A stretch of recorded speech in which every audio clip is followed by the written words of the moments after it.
I will always cherish this moment when this flower is from my faith to their religion. My love. At Kapi B. Kapi B.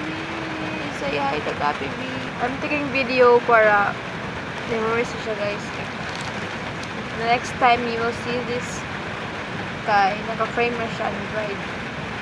I-appreciate niyo yung beauty sa flower, guys. Sa flower. Yeah. So next is word of appreciation from my mother and father. Meet Octo, guys. Because octopus siya. Guess what? Kinilap ng gamit karon. Kasi lahat yapon niya. It's Jeju. Because hipon siya. His name is Jeju.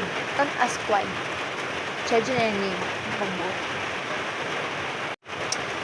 Next one is appreciation video to my two aunties, titas, ates, two mom cheers in my life. Yung duha kang mom. At least, paano yun lang? Mamay din sa kuha, ipa, birthday niyo ako, nalilang niyo ako picture to frame.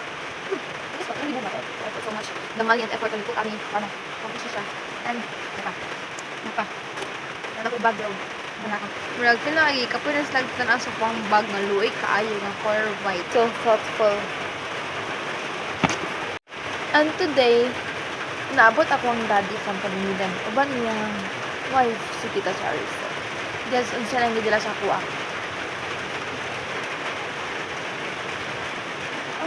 Ako ni guys. Ako ni siya. Ako ni. Guys, gusto gid kay nako magkauyab.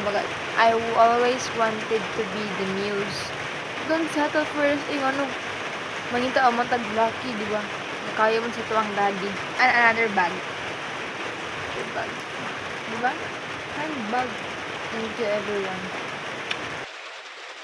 This just shows that we are uniquely beautiful in our own ways. If we are unique, we will stand out. Guys, gusto gid kay nako magkauyab.